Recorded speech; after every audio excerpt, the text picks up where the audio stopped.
Enfin, grâce à la mobilisation des féministes, on sort du fait divers sur les violences conjugales, puisque jusque-là on parlait pudiquement de drames familiaux, drames passionnels, mais la question des féminicides n'était pas nommée et les différents assassinats de femmes n'étaient pas reliés entre eux. Donc enfin, cela devient un fait de société.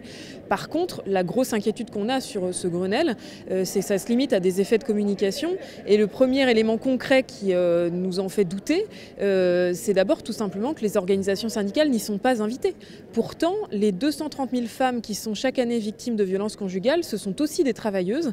Et le travail est déterminant pour elles parce que leur travail est leur planche de salut. C'est ce qui leur permet d'avoir une indépendance économique, de quitter leur conjoint violent, par exemple, et d'échapper au phénomène d'emprise.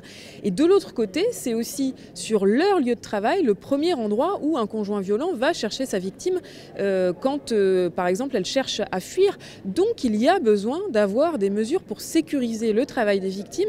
C'est ce que la CGT, avec la Confédération syndicale internationale, a obtenu en juin dernier à Genève lors de la négociation de la dernière norme de l'Organisation internationale du travail contre les violences et le harcèlement, où en fait un des enjeux de notre bataille syndicale, c'était d'imposer au patronat que dans cette norme contre les violences et le harcèlement dans le monde du travail, eh bien, figure aussi la question des violences conjugales. Nous avons gagné, nous avons obtenu que dans cette 190e convention de l'Organisation internationale du travail figurent des droits concrets pour les victimes à mettre en place. La première chose, c'est des droits à congé pour les victimes, ce qui est très important parce que ça leur permet, une fois qu'elles ont déposé plainte, d'avoir du temps pour s'organiser, se reconstruire, trouver un logement, mettre en sécurité leur famille, etc.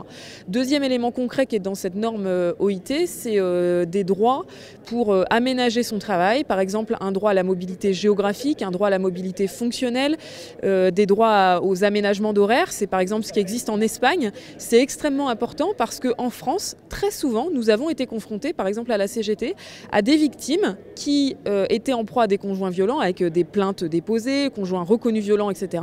Mais de l'autre côté, des employeurs qui refusaient, alors que c'était possible, d'avoir une mesure de mobilité géographique pour la victime, et donc des femmes qui étaient contraintes de choisir entre la perte de leur travail ou des menaces pour leur vie. Ça n'est pas possible. Et la dernière chose qui est concrètement prévue par cette convention de l'Organisation internationale du travail, c'est l'interdiction des licenciements des femmes victimes de violences conjugales. C'est très important parce que la première conséquence pour une femme victime de violences conjugales, c'est bien souvent la perte de l'emploi, parce que licenciement pour absentéisme, pour inaptitude parce qu'on n'est plus capable de se concentrer au boulot, etc. ou démission de la victime pour fuir son conjoint violent. L'enjeu, c'est bien de sécuriser leur travail et de protéger leurs droits au travail. On sait que pour être effective, la lutte contre les violences conjugales et les violences sexistes et sexuelles, elle a besoin de moyens humains et financiers majeurs.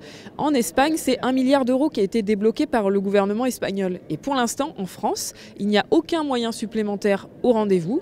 Donc, on a des mesures qui constituent au mieux des mesures d'affichage ou de communication, mais dont on peut douter la réalité. Il y a besoin de débloquer des moyens humains et financiers à la hauteur pour enfin rompre avec les discours, les pétitions de principe et les bonnes intentions, mais avoir des mesures concrètes.